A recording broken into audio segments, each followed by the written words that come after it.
Meus irmãos, a paz, nosso Deus Salvador Jesus Cristo, amém?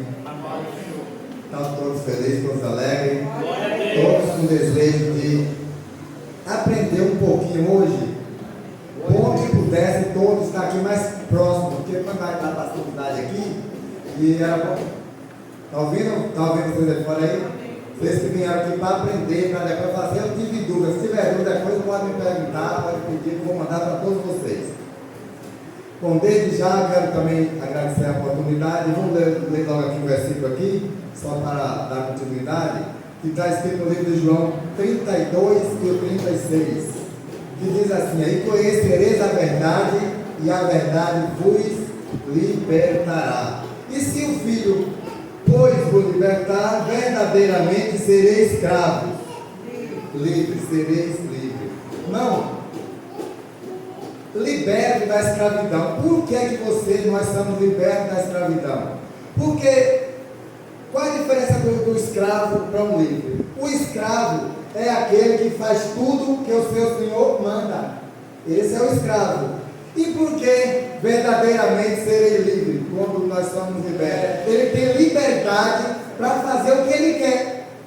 A pessoa livre, ele tem liberdade para fazer o que ele quer. Porém, tem duas condições. Ele pode fazer o bem e pode fazer o mal. Esta feita, eu, Raimundo Lima, optei a fazer o bem.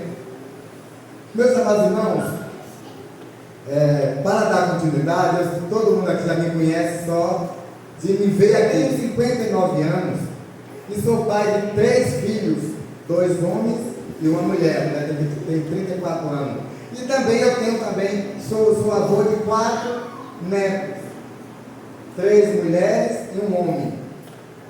Sirvo a Jesus desde os meus 7 anos de idade, eu sirvo a Jesus. A minha primeira igreja que eu frequentei com meu pai foi na igreja quadrangular. Eu era pequenininho ainda, meu pai me levava e eu comecei a frequentar. Depois de tempo eu morava em Santa Bárbara, na roça, depois eu mudei para a capital, Salvador, e lá eu comecei a frequentar a Assembleia de Deus do Ministério de Missão, que lá na Bahia e Pernambuco é um lugar de missão, aqui que é Belém e Braz. E dessa vez eu permaneci lá, eu creio que com pelo menos uns 25 anos na igreja lá, de 15 anos de 15 para frente, eu já comecei a tocar em uma banda, eu era contrabaixista de uma banda, conjunto lá. Também pela misericórdia de Deus também, tive a oportunidade de, nesse período que eu estava trabalhando com música, tive o período de gravar 3 CDs, que eu gravei um, que era intitulado Entronizar. Isso eu gravei lá no ano de 1993, que no tempo nem CD não tinha ainda, estava se acabando já o discão, tanto bolachão, e eu gravei uma fita cassete, porque não dava nem para passar para CD mais, porque CD não tinha ainda, o discão já estava acabando. Então eu gravei uma fita cassete, que eu vendi essa fita, viajava muito com meu irmão fazendo dupla, hoje ele é pastor, tem 2 igrejas lá na Bahia, e eu estou aqui. E lá para cá, talvez aqui para Recife, fui gravar lá em Camaragibe. O Cleiton também conhece aqui, Camaragibe, fica no centro de Recife. E lá eu gravei um CD titulado Oração é a Chave. Também vendi muito, graças a Deus. Não cheguei a fazer sucesso, porque sabe que pessoas pequenas não fazem sucesso. Vindo para São Paulo em 99, cheguei aqui, comecei a trabalhar e tive a oportunidade de, no ano mais ou menos de 2006 para 2007, eu fui contratado para trabalhar numa gravadora, a gravadora chama Artline, e essa gravadora eu fiquei quase 10 anos trabalhando lá como técnico de gravação. E nessa profissão de técnico de gravação, eu cheguei a gravar, eu creio, umas 300 pessoas, uns 300 artistas eu tinha que gravar. Hoje em dia, como não existe mais CDs para ninguém estar olhando, mas eu creio que deve ter artistas espalhados por vários partes do Brasil e até do mundo, porque cada um viaja para um lugar, tudo com ficha técnica, Raimundo Lima, uma ficha técnica. Eu que programava as vozes dos back vocal, eu que contratava os músicos. Quando foi nesse ano 2006 mais ou menos, eu gravei o outro CD, o terceiro CD, que é intitulado Não Desista. Esse CD ficou muito bonito, pena que eu não tenho mais os CDs, porque já já se passaram anos, e aí eu mudei de Salvador para aqui, aí perdi tudo. E até a matriz eu perdi. Mas eu tinha um sonho, que esse sonho vem desde a Bahia. E falando das músicas, meus 3 CDs, a maioria das composições, tudo é minha. Todas são minhas, todos são incluídos, todos inspirados. E todos os louvores que eu tinha e tenho, tudo foi feita a composição, realmente Deus me dava na madrugada. Às vezes eu estava dormindo, eu não dava letra, eu levantava e escrevia. Mas eu tinha um sonho de escrever livro. Só que naquele tempo era um pouco complicado para escrever livro. Era um pouco complicado, porque tinha que ser tudo na base da caneta, não tinha computador, nem internet, nem celular, não tinha. Por que eu queria escrever livro? Porque desde pequeno, eu sou evangélico. E é que eu costumo falar aqui, que eu sempre ouço as mesmas pregações, as mesmas interpretações de versículos, e eu sempre gostei de questionar isso, gostei de fazer perguntas para as pessoas que pregaram, para líderes, para pastores, para teólogos, já fiz perguntas, inclusive eu tenho pastores à vontade aqui em São Paulo, porque eu trabalho com igrejas, e eu pergunto ao versículo assim, qual a interpretação, e sempre a interpretação é a mesma que sempre não. Deus começou a me dar sabedoria e entendimento para eu começar agora a escrever os meus próprios livros, eu tinha um sonho. E eu comecei a escrever, e pela misericórdia de Deus, hoje eu devo ter uns 6 a 7 livros escritos, só não fiz publicar ainda porque para publicar é pouco complicado. E você publica, você gasta dinheiro para fazer a tiragem, é muito complicado. Você tem que ter um evento, tem que ter muita coisa para poder chegar a um ponto de crescer. Mas graças a Deus eu tenho uns 6 ou 7 livros escritos. Nesse longo do tempo, eu comecei a prestar atenção nas redes sociais, eu já estou falando para poder entrar ali. Eu comecei a prestar atenção nas redes sociais, e o que mais você vê nas redes sociais é interpretação errada de algumas palavras. E o que me chamou mais a atenção, mano, é que nas redes sociais hoje, se você entrar no Instagram, no YouTube, aonde quer que você entre, você vai ver lá muitas heresias acontecendo, tudo por causa de uma palavrinha que vocês vão ver daqui para frente. E eu comecei a me questionar, e eu comecei agora a questionar a mim mesmo e fazer perguntas dentro da Bíblia para saber o porquê de tantas heresias que acontecem. Você chega nas igrejas, vê gente pulando, quebrando o banco, gritando e soprando, e eu não vejo respaldo bíblico para isso. Então, por esse motivo, eu decidi estudar profundo o tema que nós vamos tratar hoje, que chama-se Pentecoste. Pentecoste é uma palavra que todo mundo sabe, todo mundo conhece, todo mundo sabe entre aspas, todo mundo conhece, todo mundo já ouviu falar, mas saber profundo o significado, para saber se tem alguma conotação com poder, para saber se tem conotação com línguas estranhas, para saber se a palavra Pentecoste, se tem alguma conotação com barulho no meio da igreja. Então hoje, à luz da Bíblia, nós vamos tentar, passo a passo, desvendar esse mistério para saber se existe isso ou não, se é mito ou verdade. E para isso eu gostaria que vocês prestassem bem atenção, e vocês também têm o direito de anotar versículo por versículo, porque vai estar tudo escrito. E se por um acaso alguém, poxa, velho, eu não entendi, não consegui assimilar tudo, vocês podem me impedir, que eu, inclusive, eu já fiz até um livro. Já a pastora aqui, já foi premiada hoje, já mandei para ela tudo que vai ser dito aqui hoje. Não vai dar tempo de falar tudo, mas o que vai falar aqui vai estar tudo no livro que já mandei para ela, todo produzido junto. Tá no livro, pastor? Quando você vai meditar, vai ficar melhor ainda. Então, eu coloquei aqui o primeiro tópico, a primeira pergunta que eu fiz para a Bíblia, e ela me responde: qual o significado da palavra Pentecoste no Antigo Testamento? Segundo tópico: como e quando começou o Pentecoste no Antigo Testamento? Tudo isso é pergunta que eu estou fazendo para a Bíblia e ela me respondendo através de pesquisa.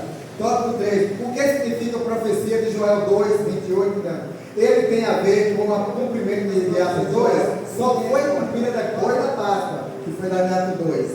Por que Jesus mandou os discípulos ficar em Jerusalém e eles tiveram que esperar 10 dias? Por que eles não foram batizados no mesmo dia? Tem que esperar 10. Tudo isso é o que ele está falando daqui a pouco. Ele esperou 10 dias para que o Espírito Santo descesse sobre ele. Tópico 6: como o Espírito Santo agia nas pessoas antes da descida do Espírito Santo. Tópico 7. Em Atos 2, apareceu ventos e línguas. Foi de fogo ou foi uma hipérbole? O que é hipérbole? Hipérbole é uma força de expressão, que é uma palavra exagerada que a gente usa para dar força a uma expressão, uma palavra. Depois vai ser explicado também isso aqui. Tópico 8. Em Atos 2, os discípulos falaram novas línguas. Falaram novas línguas. Que tipo de língua foram aquela que eles falaram? Foi língua estranha? Olha só, eu vou fazer a pergunta. Foi língua estranha ou foi língua gloss? Ou então dialeto e idiomas humanos? Tudo isso é pergunta que a gente tem que fazer, para a gente não ficar, entendeu, sem saber a verdade. Tópico 9. Por que Deus usou discípulos em Atos 2 para falar em novas línguas? Tópico 10. Por que Deus queria falar e qual era o objetivo de falar novas línguas? Qual as línguas maternas de Jesus e dos discípulos? Tudo isso, irmão, isso aqui é para saber. Por quê? Porque Jesus, tudo que Jesus falava, ele falava através de parábola, através de metáfora e através ele trabalhava com linguagens que ele tipificava coisas do passado. Quais as línguas maternas que eles falavam? Porque Pedro, ele não falava idiomas, ele era judeu, ele conseguiu pregar para aquelas nações que estavam no pátio. E Pedro era judeu, geralmente Pedro falava, Pedro era judeu, ele falava geralmente o aramaico ou então o hebraico. Quantas pessoas se converteram na pregação de Pedro no dia de Pentecostes? Que tipo de batismo as quais 13.000 pessoas receberam? Foi batismo nas águas ou batismo no Espírito Santo? Foi quase 3.000 batizadas, mas ninguém fala qual foi o batismo. Foi batismo nas águas ou batismo no Espírito Santo? Tudo isso tem uma resposta. Tópico 15. Depois da pregação de Pedro, quando foi fundada a primeira igreja? E quem foi o fundador e como era a igreja naquela época? Tudo isso eu fiz pergunta para poder tentar passar. E o tópico 16, que é o último. A igreja primitiva era espaço físico ou era um grupo de pessoas que se reunia em um lugar? Que às vezes vamos para a igreja, a gente não vai para a igreja. A gente vai se reunir com a igreja, ou então a gente vai estar com a igreja. Nós é que colocamos essas coisas assim, porque já vimos do passado, aprendemos errado e continuamos com ele. Coloca na frente da igreja evangélica, ali não é igreja, ali é templo, pode ser casa de oração, mas não é igreja. Igreja somos nós reunidos. Eu só não sou igreja, eu só não sou corpo, eu sou uma parte, eu sou uma partícula, eu sou um membro. Você só é igreja quando está reunido. É isso? É isso, Maria? Você só é igreja, você só é corpo, quando está você sozinho, você não é igreja. Você é um membro do corpo de Cristo. Quando você se junta, você agora passa a ser igreja. Vamos começar agora aqui para vocês verem a cidade de Jerusalém como ela era. Ó, no tempo de Jesus, Jerusalém era uma cidade que era urbanizada só por dentro dos muros. Reinado de Herodes, a cidade tinha aproximadamente 1 quilômetro. Olha só, anote bem isso, 1 quilômetro ela tinha 1 quilômetro. Essa área englobava a cidade de Davi e a cidade alta da colina ocidental, e era bem povoada, além de ter o templo de Salomão. Ó, vocês estão vendo aqui, ó, o templo de Salomão é esse no meio bem grande aqui. Vocês estão vendo aqui? Vocês estão vendo? Aqui é o templo, ocupava quase, esse templo ocupava quase um quarto da cidade. Agora imagina só, uma cidade com 1 quilômetro. Quem sabe a dimensão que tem 1 quilômetro aqui? Quem sabe? Vocês aqui sabem, o pastor sabe, o bichinho lá que trabalha com o sabe, o Marcos sabe. 1 quilômetro, se a gente for ver, ele é maior um pouco do que a praça de Jardim. Agora imagina só, uma cidade dessa para ter tanta coisa. E eu fui fazer uma pesquisa, e na cidade de Jerusalém, a rua mais larga que tinha era 3 metros de largura. E a população dela era de 800 a 1.500 pessoas. Mas todo ano tinha 3 festas triangulares, mas todo ano tinha festa. O que o pessoal fazia? O pessoal armava tendas em volta de Jerusalém para poder se abrigar. Aí, vamos agora, aqui não dá para os irmãos ver, está longe aqui. Aqui, ó, não dá para ver. Aqui tem um lugarzinho ali que está pegando fogo ali. Aquele lugar está pegando fogo ali. Aquele lugar está pegando fogo. Eu não sei se vocês aqui já viram o livro de Mateus. Bom, em Mateus tem uma passagem que diz lá que o diabo será lançado no fogo e toda a gente esquece de Deus. Não, o lugar do fogo nunca se apaga, o bicho nunca morre. É ou não é? E fala assim, o seu bicho nunca morre. Bom, então muita gente pega esse versículo e diz que ali é o inferno. Todo mundo fala isso, que ali é o inferno. Só que na Bíblia não diz isso. A Bíblia não diz isso. A Bíblia vai dizer que isso aqui, esse lugar aqui, ó, aqui não dá para ver, aqui a caneta não pega, isso aqui, ó. Aquele lugar chama Geena. Esse nome aqui, ele vem lá dentro do Antigo Testamento, chama Geena. O que é que acontecia? Esse fogo ali, que está ali, esse fogo ele fica 24 horas por dia, 7 dias por semana, e o resto da vida aceso, esse fogo. E o que acontece? Aquele fogo ali é para queimar os lixos orgânicos que tem da cidade de Jerusalém. Só que nesse fogo ali que fica queimando 24 horas, ali também servia para quê? Para jogar animais, carcaça de animais, certo? E também servia para uma coisa muito interessante ou terrorizante, que era para jogar corpos de criminosos que não tinha como que fosse indigente. Então jogava-se ali dentro. E agora, por que a Bíblia fala de um bicho que nunca morre? A Bíblia vai dizer que nesse fogo ali existiam um tipo de vermes.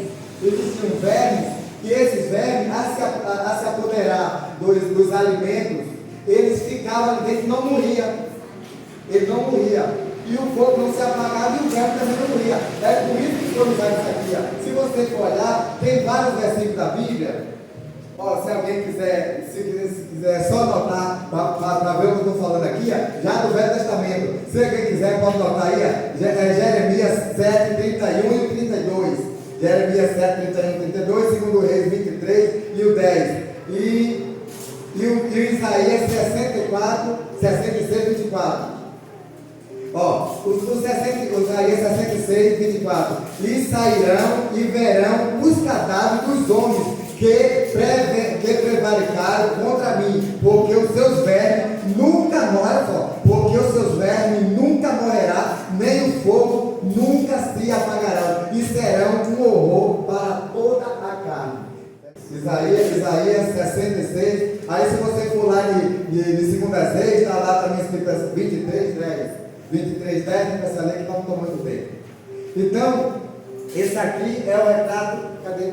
Esse aqui é o retrato de Jerusalém. Então, tinha em volta lá, ali tinha em volta ali, as 12 portas de Jerusalém, que dá para ver. Ali próximo tinha ali o Calvário, tinha esse rio ali, é o rio Cidrom. Esse fogo que nunca se apaga, ele está do outro lado do rio Cidrom. Entendeu? Ali dentro tem o tanque de Betesda, tem ali a última ceia, o pessoal está reunido ali foi a última ceia, quando Jesus foi traído. Não vai dar para mostrar tudo ali, porque está longe, não dá para mostrar tudo ali.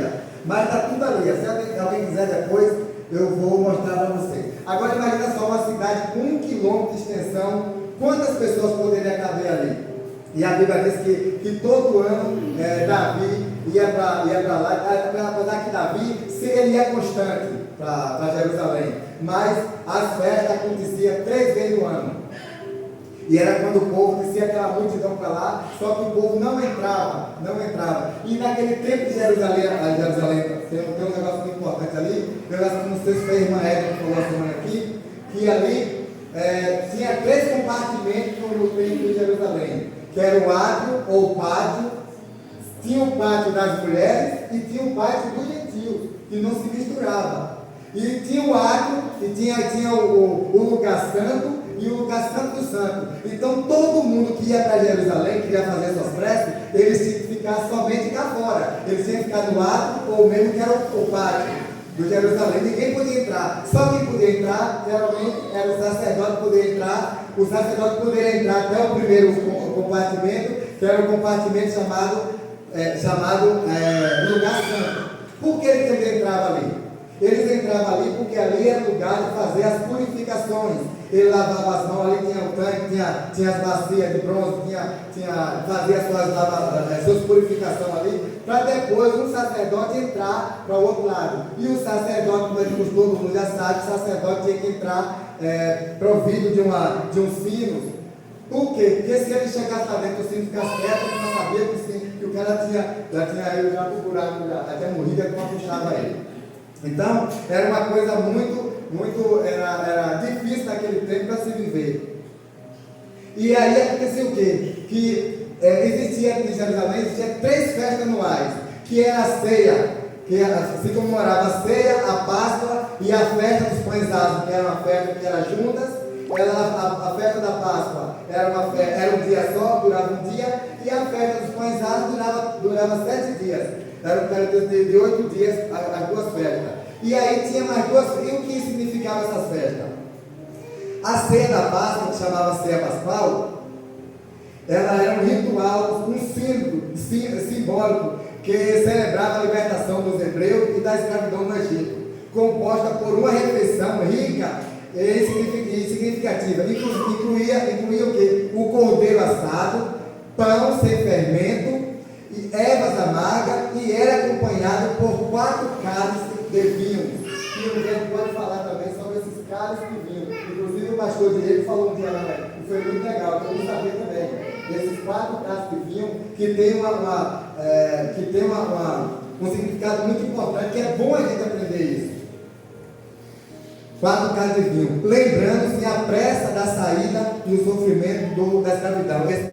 A Páscoa era celebrada em Jerusalém pelos judeus que para lá viajavam, comendo o cordeiro pascual em grupo, em família, ou grupo de família ou de amigos, nas casas e dentro da cidade. Incluía 2 celebrações juntas: festa da Páscoa, que durava um dia, e festa dos pães asmos. Esse aí é o cartaz da Páscoa, uma das primeiras Páscoas que tinha. Essa é a Páscoa, onde se reunia todo mundo para comer o cordeiro, comer o pão, comer a erva amarga, comer tudo. E Jesus também fazia presente aí. Esse do pães asmos aqui, é pães asmos sem fermento. O que significa pães asmos sem fermento? É pureza e santidade. Sem fermento significa sem pecado, total pureza, e pureza e santidade completa, separado do pecado, novidade de vida. E Jesus Cristo hoje é o nosso cordeiro, que é um pão sem fermento. Glória a Deus.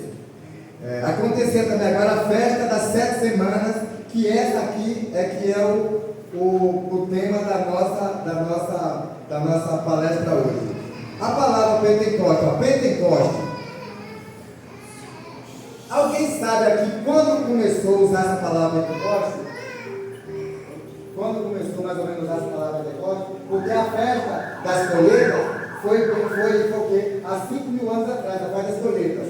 Colheita mais ou menos 4.000 a 5.000 anos atrás, a festa das colheitas. E lá tinha 3 festas, que era a festa, que essa festa que nós chamamos hoje de Pentecoste, ela não era Pentecoste, era a festa das colheitas, era a festa das colheitas. E era também a festa das colheitas, festa das 7 semanas e a festa das primícias, não é isso? Que essas 3 festas tinham o mesmo nome: festa das colheitas, que era a festa de gratidão a Deus, que ele escolhia os alimentos durante o ano, e aí fazia aquela festa de comemoração, e aquela festa ali, aquele alimento ali, geralmente era distribuído para as pessoas necessitadas. Então eles faziam aquela festa ali.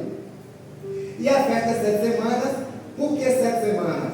Porque 7 semanas representa 49 dias, então fechado em 50 dias. O que significa 7 semanas? Significa 50º dia, ou 50 dias, certo? E aí, isso aqui aconteceu há mais de 5.000 anos atrás. E por que agora nós chamamos de Pentecoste? Por quê? Porque vai se contar a história. O Pentecoste foi um nome que foram dados pelos judeus. Judeus, que tipo de judeus? Aqueles judeus imigrantes. Eram judeus que ele começou a morar em Judá, mas ele não fazia parte da tribo de Judá. Eles eram imigrantes. Então, como eles também sabiam a língua grega, eles pegaram agora, depois de 300 anos antes de Cristo, eles agora traduziram a palavra 50, que significa 50, significa penta, eles traduziram agora para Pentecoste. Por isso que tem a palavra Pentecoste. Então, até agora, a palavra Pentecoste não se viu falar em poder de Deus, viu? Não, né?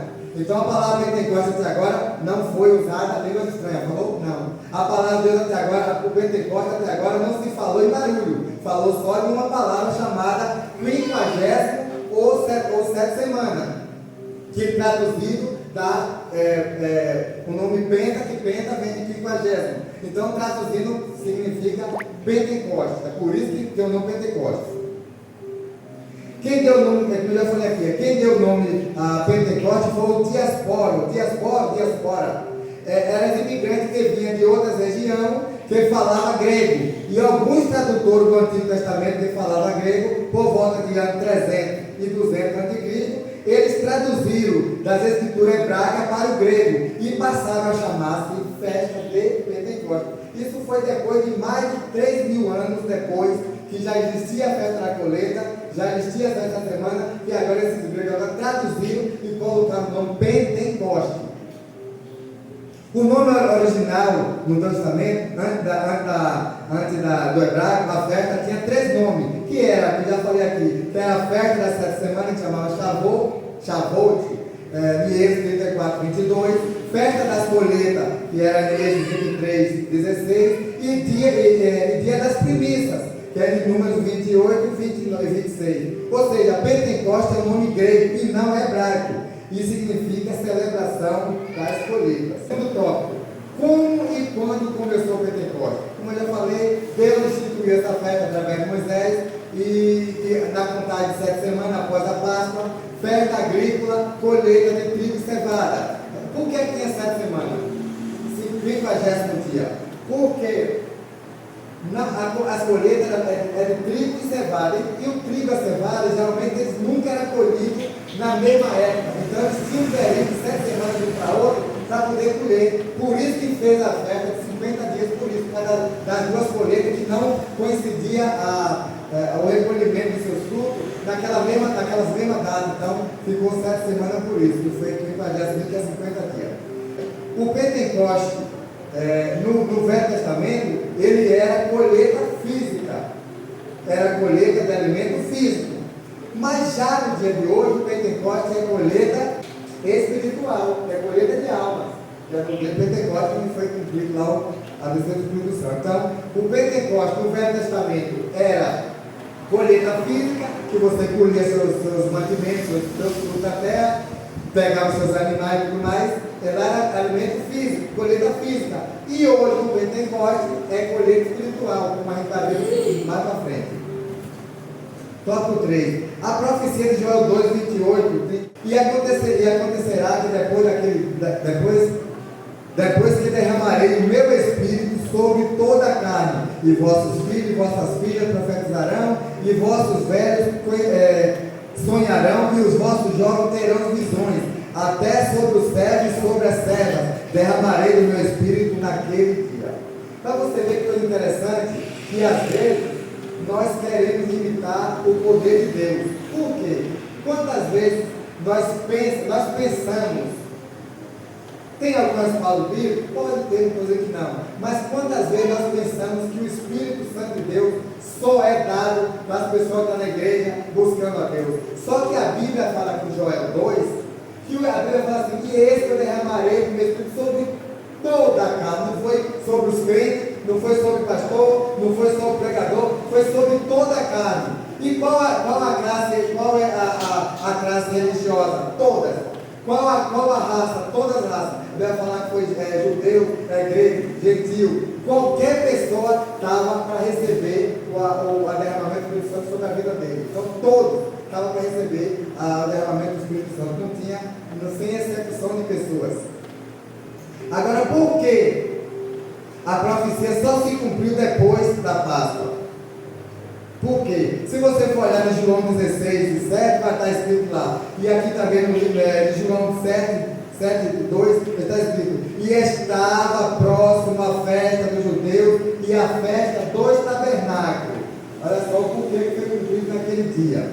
Em João 7, 37 e 39 fala assim: Jesus disse: no último dia, o grande dia da festa, Jesus se pôs-se em pé, dizendo: se alguém tem sede, venha a mim e beba. Quem crê em mim, como diz essa escritura, rio de água viva correrão no seu ventre. E no 39 ele fala assim, olha, isso disse ele do Espírito que havia de vir. E disse ele do Espírito que havia de receber, os qual nele crescem. Porque o Espírito Santo ainda não foram dados, pois ainda Jesus não tinha sido glorificado. Então ele está lá dizendo lá, que aquela promessa de João 2 vai ser cumprida naquele dia de Pentecostes. Por quê? Porque até então o Espírito Santo ainda não habitava na terra. O Espírito Santo agia, como vai ser falado aqui mais tarde, o Espírito Santo agia de forma diferente das pessoas. E depois eu vou, da outra pontada eu vou falar aqui. O Espírito Santo agia de forma diferente. Então Jesus agora fala que agora o Espírito Santo agora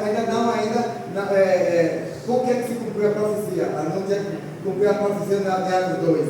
Porque o Espírito Santo não tinha descido ainda na terra. Então só ia descer naquele dia. É por isso que ele falou lá no princípio. E de ficar lá em Jerusalém até que o alto seja revestido do poder de Deus. Aqui no livro de Jesus foi nessa festa 4 vezes no seu ministério. No início, ele foi na primeira festa da Páscoa. Foi no início do ministério, está escrito em João 2 em diante. A segunda festa que Jesus foi, fez Páscoa também, está escrito em João 3.